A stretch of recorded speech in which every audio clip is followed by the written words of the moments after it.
Hey everybody, this is Josh Schachnow for another episode of the Canadian Immigration Pros podcast. I'm your host and very happy to be joined today by Earl Blaney from Study to Stay. Earl, thank you very much for coming on the show today. Josh, thanks for having me on. Good to talk to you as usual. I am very excited for this one, Earl. We got a lot to discuss, mostly probably around the international student space, which has provided all of us with no shortage of news, updates, all this kind of stuff over the last, 6 months and more now. But more specifically, I think what we'll spend some time on the most recent stuff, the attestation letters, the recent announcement from Ontario about how they'll be issuing those. So very excited to dive in. Before we do that, can you give everybody a quick introduction, just a little bit more about yourself? Yeah, Earl Blaney. I run a company called Study to Stay, a company called the Canada Network. We focus on improving the conditions of international students in Canada. And, I'm very interested in immigration policy and do my best to raise issues towards positive change. That's all. For sure. And it's a good summary. And for those that are interested in the international student space that don't already follow Earl on LinkedIn, I highly recommend it because he definitely posts some good content. So Earl, let's jump in. Can you give a quick summary before we do a deep dive? I do like to assume that we have some listeners that maybe aren't, with deep knowledge of Canadian immigration or maybe deep knowledge of the international student space and issues. I know this is a bit of a loaded question. Could you give maybe a 30,000-foot overview of what have been the issues with the international student space of late that have kind of required, I think, a lot of the changes that the government has made over the last few months, kind of before we jump into some of those specifically? Yeah, sure. I guess going back to 2015, points were added for Canadian education experience in Canada. And, as you may know, if you study in Canada, you get something called a post graduation work permit, which opens up the key to labor market in Canada for 1 to 3 years post graduation. That is also a phase where you can earn additional immigration points. So basically, in 2015, was it 2015, 2014, 2015, let's just say, change to express entry that added these points. Canada's international education program very quickly became an immigration program, specifically in particularly at the community college level. And the only reason not university is that's just prohibitively expensive for a lot of clients from the global south who are interested in permanent migration here. So what happened when those changes occurred, it became much more easy to facilitate permanent resident transition, or at least that's how it was perceived by overseas education agents and consequently their clients. So what started happening about that time is a flood of international education clients, international students coming to Canada. And we got a lot, and we got a lot really fast. And that has not really slowed down, but for 1 year of COVID. And then after COVID, only amplified. So a couple problems. One problem is the volume of applications reaching embassies for processing. I think IRCC felt really overwhelmed. The approval rates started dropping because of mass volume application approaches. There were no limit to the number of applications that could be submitted. They had caused problems for IRCC to identify kind of the best and the brightest or most suitable candidates just because they were overwhelmed at processing level. And that also resulted in a lot of people probably getting in Canada that should never have been getting in Canada in the first place. And we'll touch on that later. But so that's one issue. And then, of course, just because the volume of international students exploded, you see all kinds of issues with international students in Canada. That the rapid increase in volume impacted, for example, even things like everyone was approved, admission rates skyrocketed like 99%. Institutions were just taking anyone basically who applied. When they get here, all kinds of problems with, finding housing because of the volumes had increased so quickly, often without consultation with municipalities at all. No place to house them. The care and the caretaking of international students at schools with volumes, just couldn't keep up with incoming volumes. So problems with academic integrity, problems with student support. And then the main concern that I have been worried about has been developing a poor student to permanent resident transition volume. IRCC's own data shows that about 90% of international students coming in have PR as their intention. And the bottom line is our immigration system is finite in terms of volume that we can absorb, and that is not understood well by people sending the students or students themselves. Transition rate is well below 20% right now of the Wow. 100% that have invested to come here to stay. So we have somewhere around the area of 1.5 million international students and international graduates in Canada. And the vast majority, 80% of them really have no chance of successful transition, or very, very low odds of transition, or transition under all kinds of problematic situations that involve exploitation.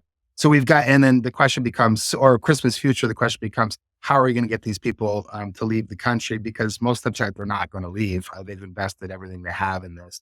So these problems, are something that certainly has hit the news prior to, say, let's say last summer 2023. But I think what really, the piece that moved this forward in terms of policy action and political will to move forward was the impact on housing affordability, which came to light mainly through Mike Moffat, economist here in London, who went down to Ottawa to talk to these folks about it. That put it on their agenda. And I think the rest is impact on social services also. And the rest is history, basically. But there are a lot of underlying problems: fraud, corruption, you name it.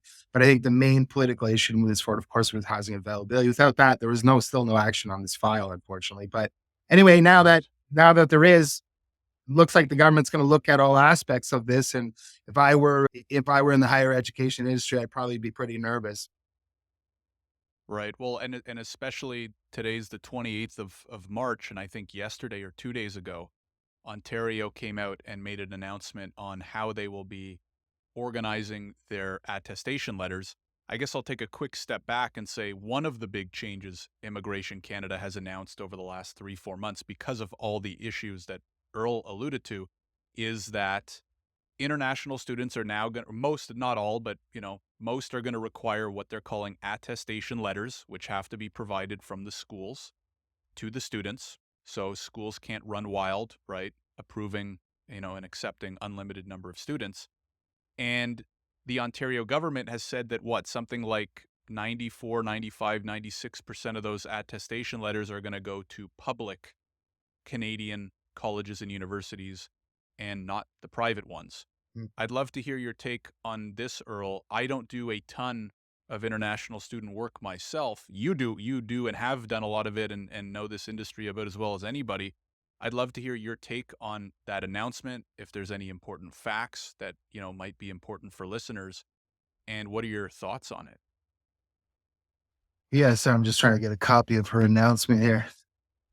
She is my desk is a mess, isn't it? Okay. So anyway, the bottom line is, yeah, Josh. So the federal government came out in early January and said we're going to cap, this, and so Mhm. there's no more, you know mass volume approach here. And then they codified this in a Canada Gazette publication about a month later, 3 weeks later, February, saying that, look, the total volume of station letters, provincial attestation letters, let's call them PALs.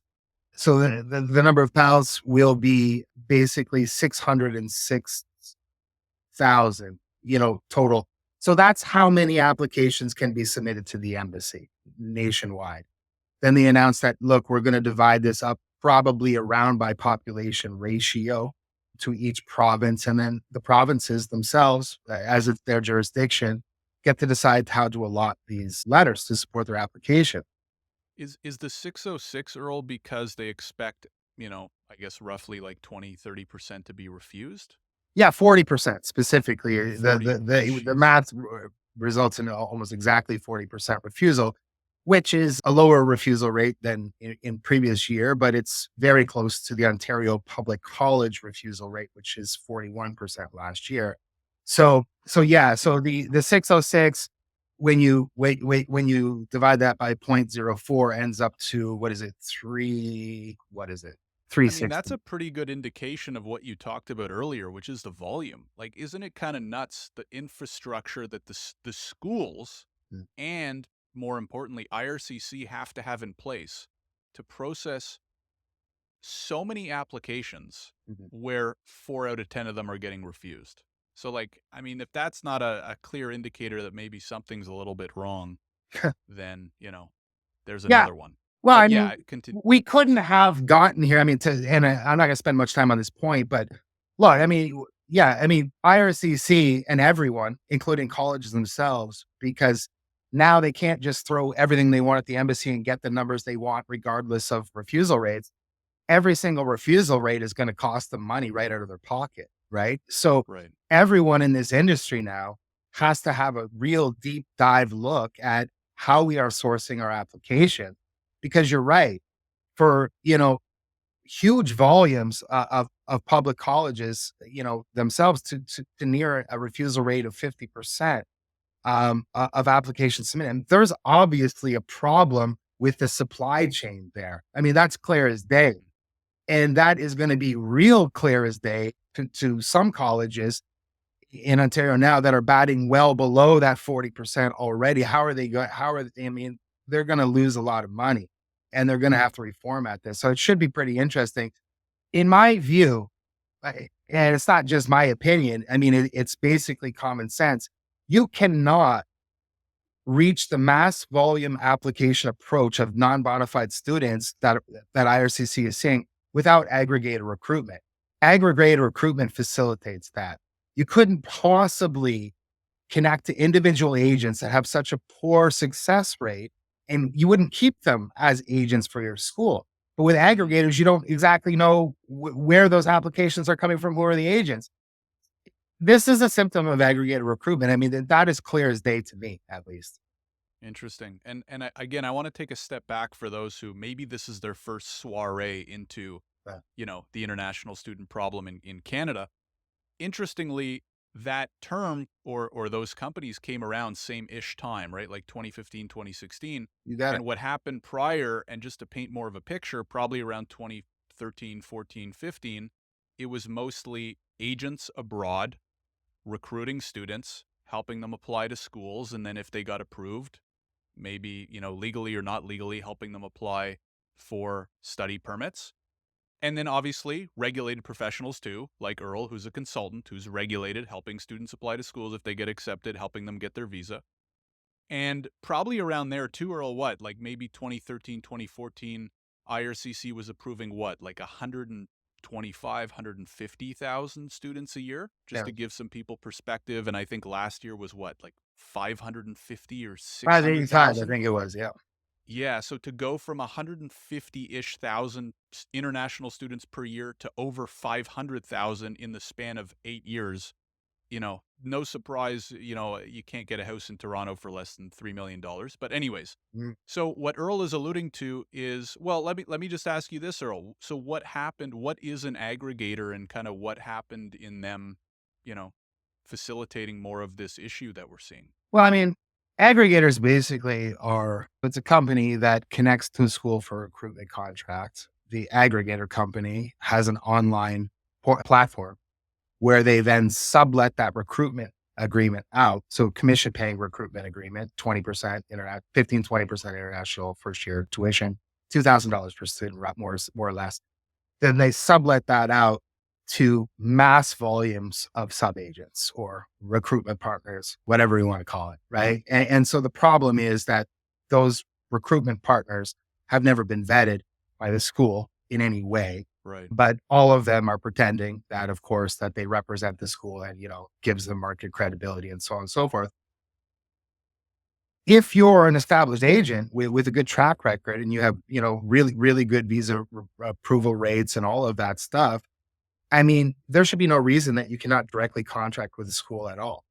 But what we're seeing through, if you can't do that, and then you get 100% of the commission. So why wouldn't you do that? Of course you would.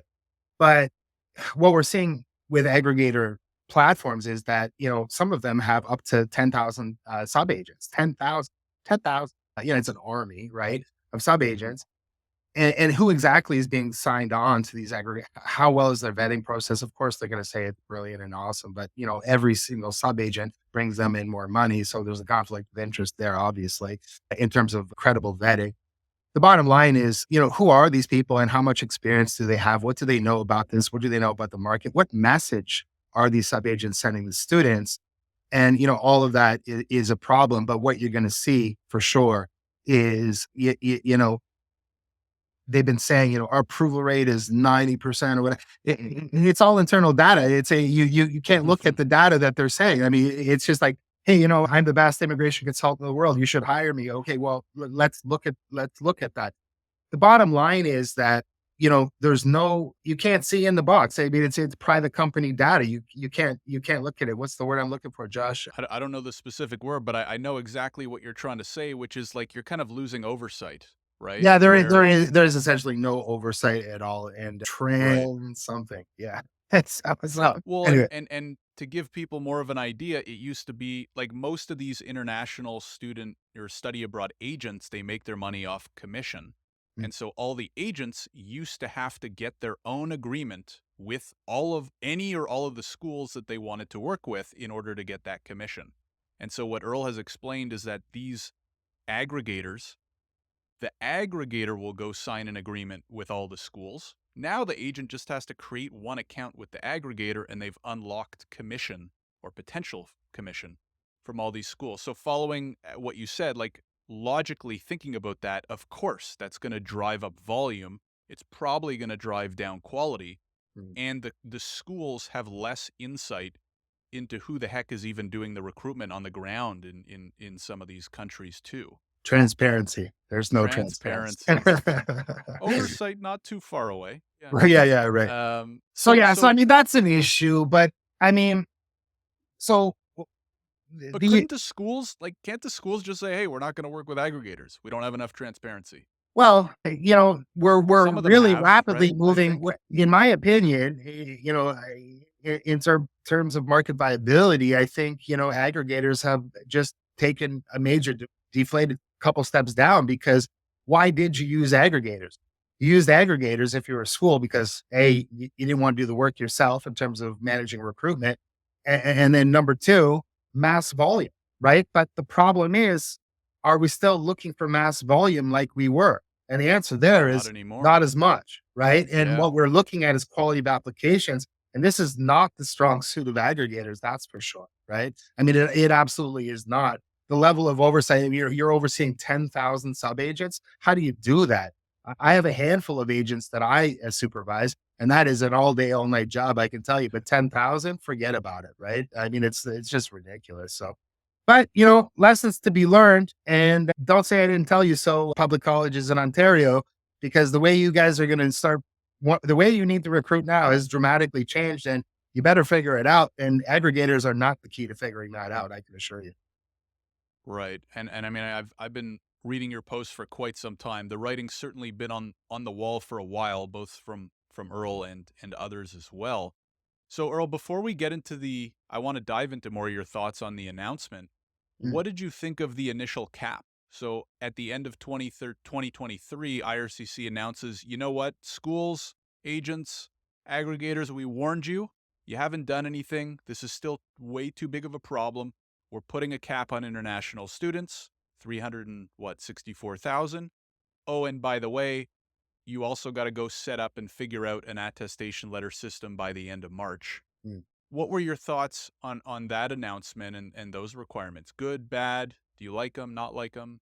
Well, I mean, it was about time. I mean, they were late doing it. I mean, I'm not going to, douse. I've been pretty critical of IRCC, and I think it's time to take a step back because it's clear to me that there is some impetus over there to do something.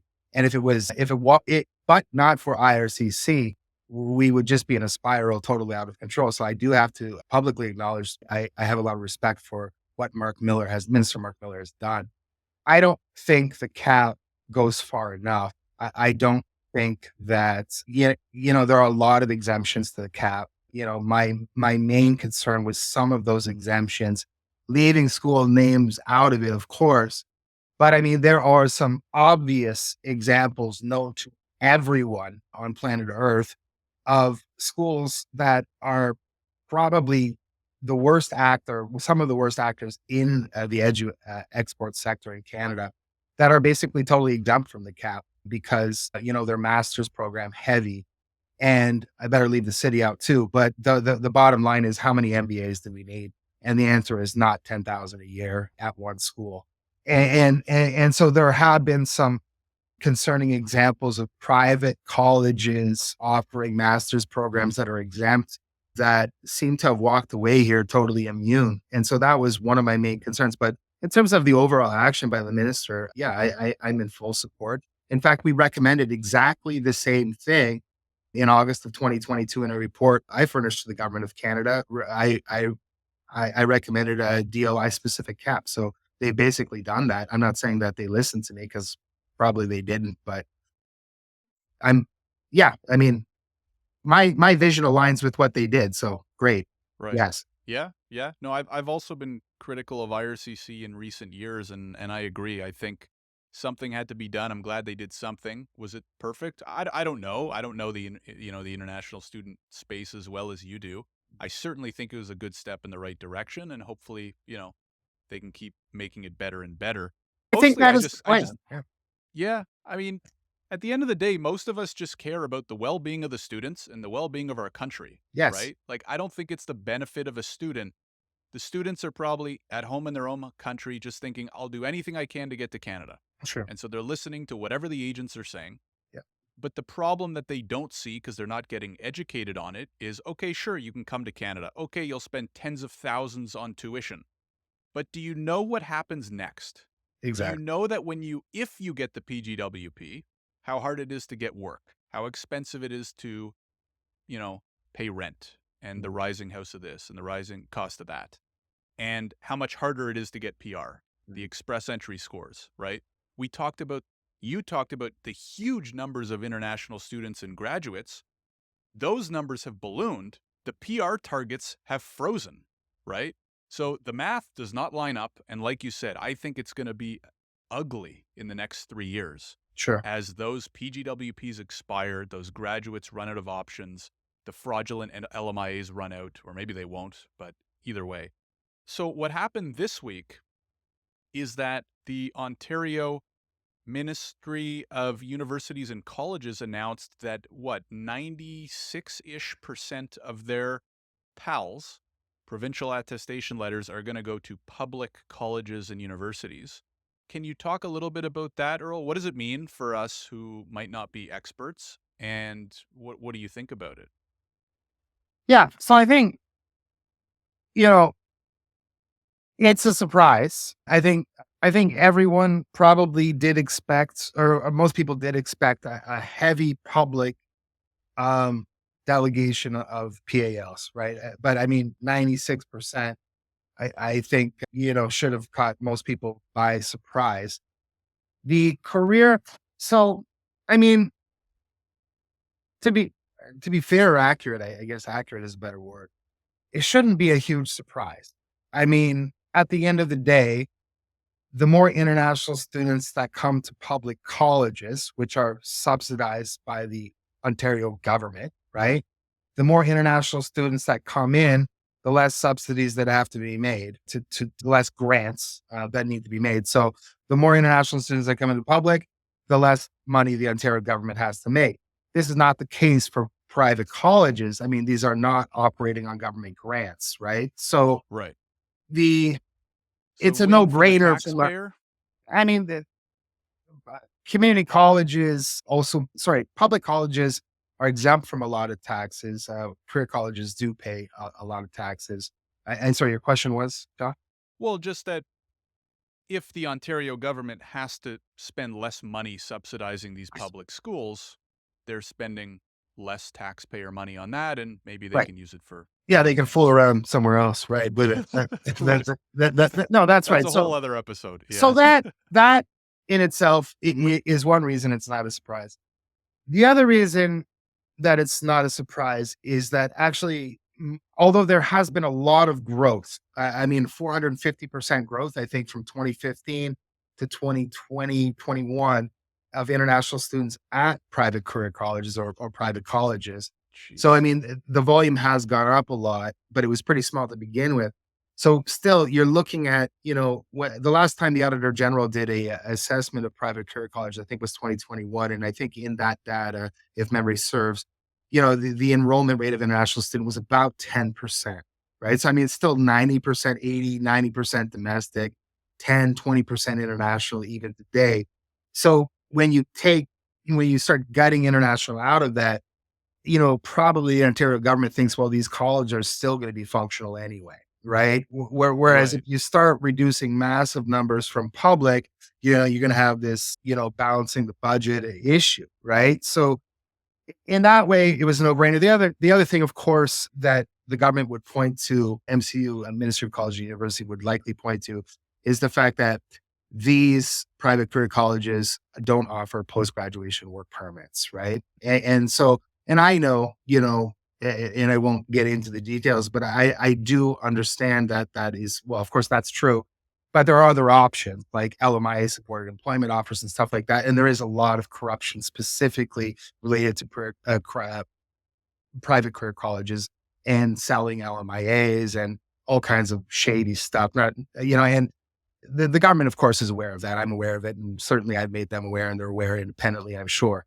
But, so the lack of post graduation work permit means that for all intents purposes, it's very difficult to transition private career college graduates into our labor market long term anyway, which of course is one of the fundamental pillars of our international study program policy. Retain the best and the brightest, retain skills that we need to drive the economy forward.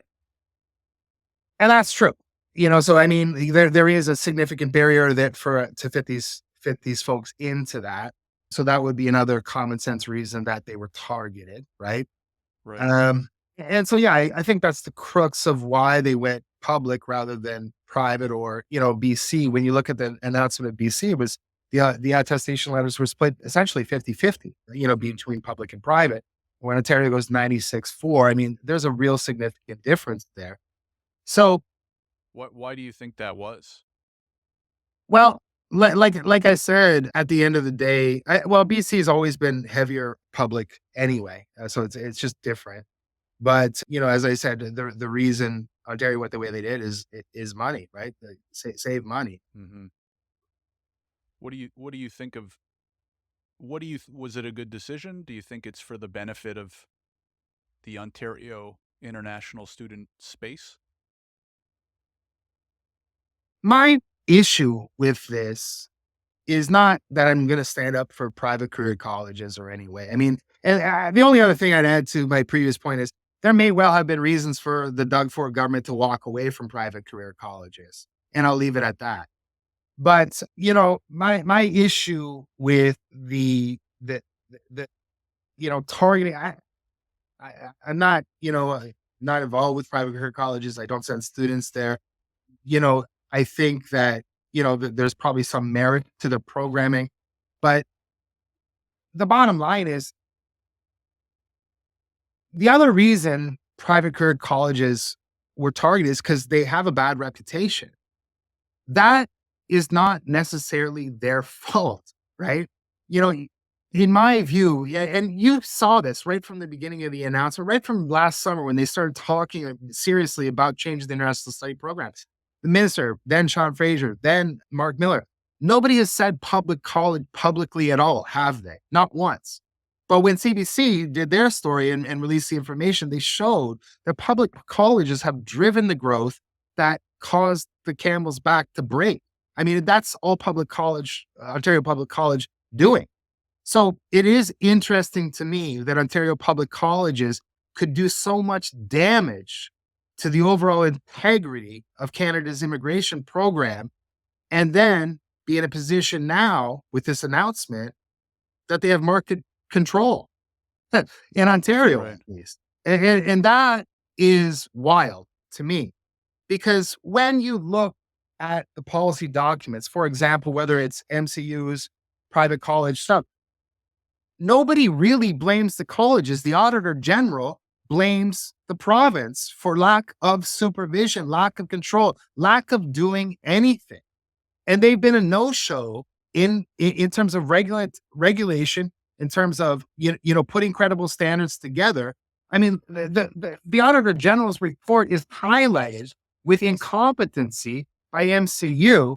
And if I were anyone involved with the private career colleges, I mean, to take the fall for the provincial government doing absolutely nothing and really being involved, in my view, in tarnishing reputation. I mean, that's got litigation all over it, obviously. MCU has done such a bad job across the board that these schools have done whatever they want, whether they're public or private. It's been the Wild West. And to Right. say that schools are good because they're public is not accurate in any way. In fact, some of the worst problems are at public schools. And Hmm. for public schools to just skate through this and now enjoy market domination in Ontario, it is really wild. I just think it's wild. I think it's Right. wild. Yeah. No, it's a great perspective because I don't work directly with schools or colleges or any of that stuff. So I look at the news generally and do some logic in my head and spew some rants on LinkedIn. Sure. But you have this like deep seated knowledge and experience and, working with a lot of these entities. I think you kind of summarized the entire issue best as the Wild West, right? From like Sure. the last 8 years. Right. It's like schools could do whatever they want, agents could do whatever they want, you know, even regulated professionals, some of them have started doing whatever they want. And there's just zero regulation. And now the pendulum hopefully is, starting to swing back. Well, Any yeah, I think if there's suggestions? one takeaway from it, Josh, is that the days of free reign are over. At the end of the day, the federal government has just stood up and said, look, we are going to control this. When you guys get reckless and when you get out of line, you ignore your own auditor general, you ignore PhDs from Harvard writing reports alerting you of very serious issues, and you take that and put your head in the sand and keep counting money. We're going to Hmm. step in here. And Yeah, that is a really, really important development. Whether IRCC has gone far enough or not, they've made that clear.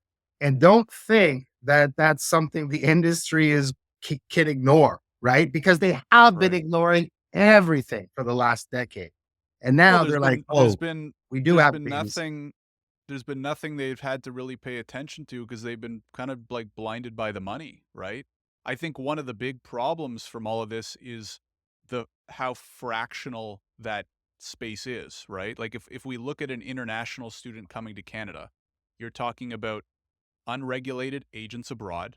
You're talking about schools, which, as you've alluded to, have basically been unregulated, Mm, doing whatever they want. yeah, You're talking about Immigration Canada. You're talking about provincial governments. These are all silos that no one has really, and none of them have really stepped up to kind of be like, hey, this is a big problem. Let's start to fix it until IRCC finally did, as you said. Meanwhile, you know, the schools are printing cash, right? So probably why they didn't do much, although now they'll probably have to figure it out pretty quick. Now, Earl, the last kind of segment I want to spend a little bit of time on is what do you think is a good solution if you're nominated as Minister of Immigration or Minister of Colleges and University Ontario, what sure. are some suggestions that you would make, or what are some actions you would take if you were in that position to try and clean all this up?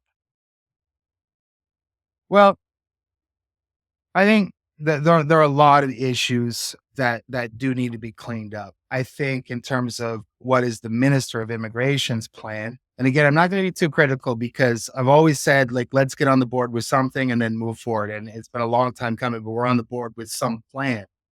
Hmm. This cap is temporary. Although, is it temporary? Because as you know, IRCC has just announced that they're going to publish yearly targets for NPRs. Right. So, although technically they've said we have a 2-year cap for international students, I doubt that's the case. Sounds like we have a permanent cap because we got a permanent target going forward, correct?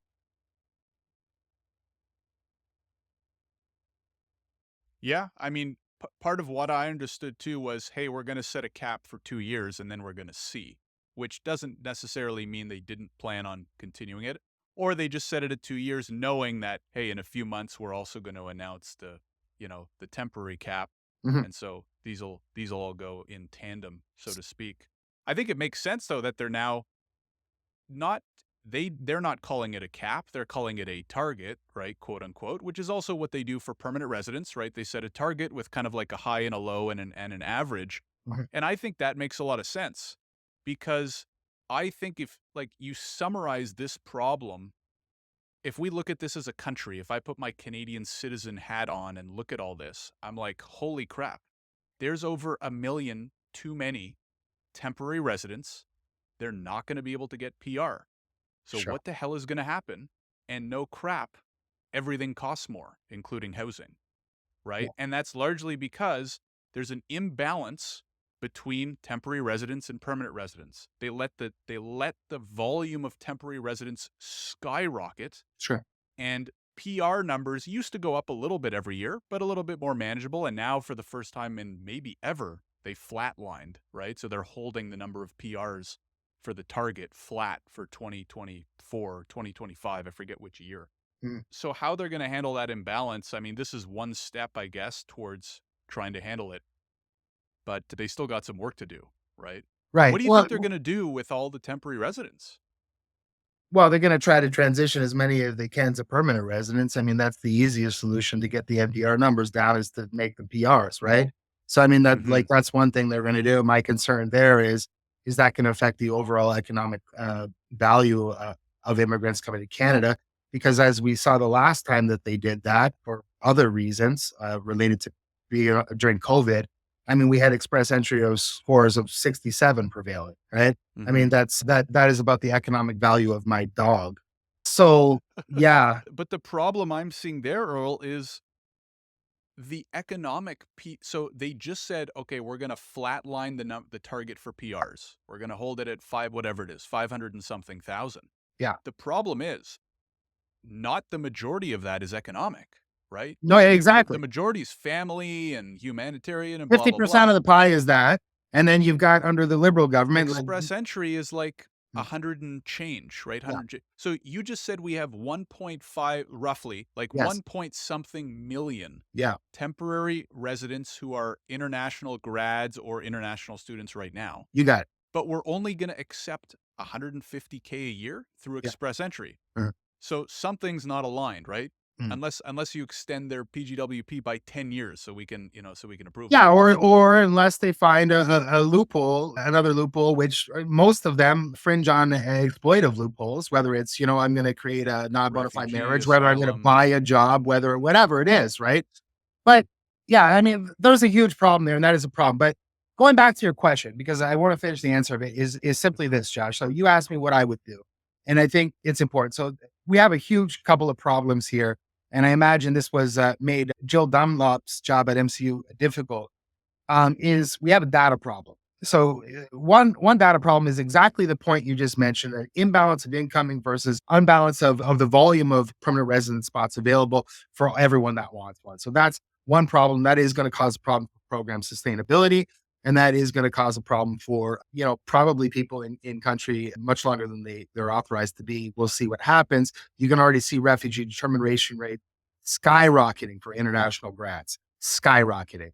So that's one issue, but that's Christmas future. Right now, MCU, the government of Ontario, their data, when you look at their graduate survey data, and so I'm looking at one right now. I sent you a copy earlier. I don't think you can bring it up on the thing, but the bottom line is this. There were in 2020, 2021, which is the last data set that I have, there were 147,000 graduates from these schools. In Out just of, Ontario. yeah, in Ontario, it's Yeah. specific to public colleges in Ontario. Okay, so 147,000 graduates, more or less.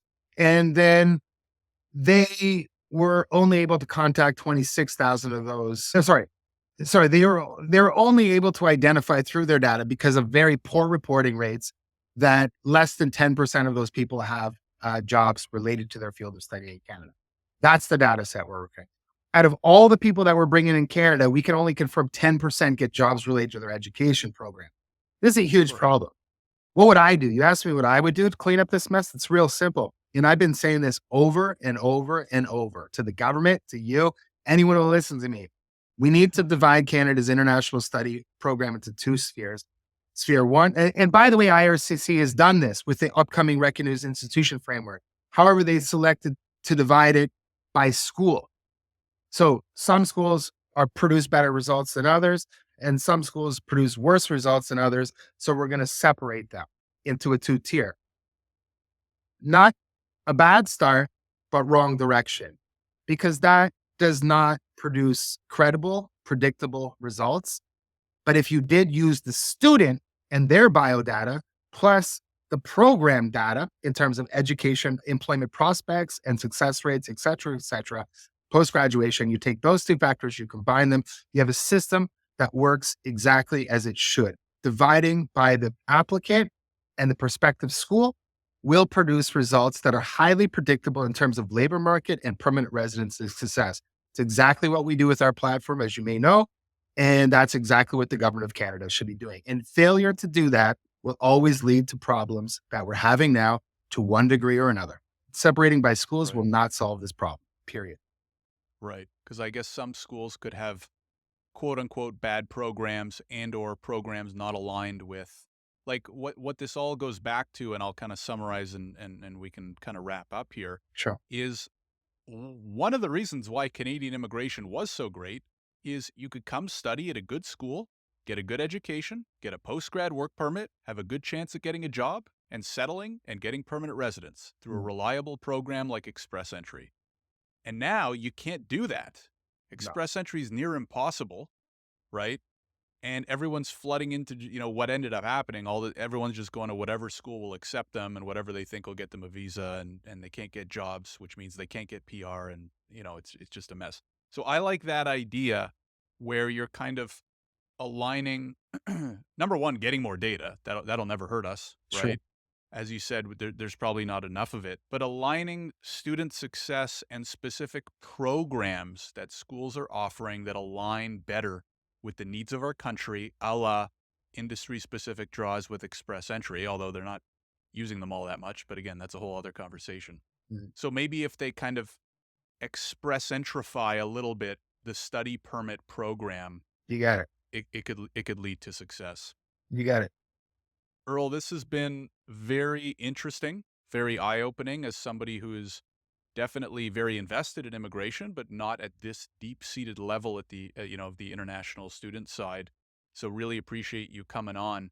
Any last words or thoughts or message that you kind of want to leave people with on this topic, or things they can do to maybe try and help, move things in a more positive direction? Well, I'll let everyone go about, you know, advocacy or trying to move things forward as as they will do themselves. But yeah, I think just final thought is, the only thing I would encourage is people, when you see something going on that's not right, to speak up about it, whether you work at an institution or not. I mean, every week I get emails from people who work at institutions saying, "Hey, this is a huge problem at my institution." And it's like, yeah, okay, but why aren't you taking action on it? I mean, that's not Earl Blaney's role here necessarily, although, it has been. Stand up and say something yourself, please. I, the only other point I have is like, look, we've we've got some announcements, we've got some clarity in terms of PALs. There's a lot we don't know. For example, BC came out and laid out how many PALs they have, 80,000, and they gave a split between public and private and so on and so forth. We don't even know how many PALs Ontario has. I mean, they didn't even make that announcement yesterday.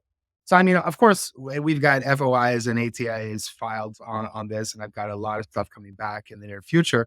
But I mean, there's a lot right now we still don't know, to be clear. And when I read Joe Dunlop's press release yesterday from Ontario, there seems to be a lot maybe that has still yet to be decided there, but we'll see. Time's getting tight. What I do see happening right now is schools are going to learn. Some of them are doing very well with visa approval rates, by the way. And so you've got public colleges in Ontario that are doing, 80%, getting 80% through. And then you got public college in Ontario that are getting 20% through.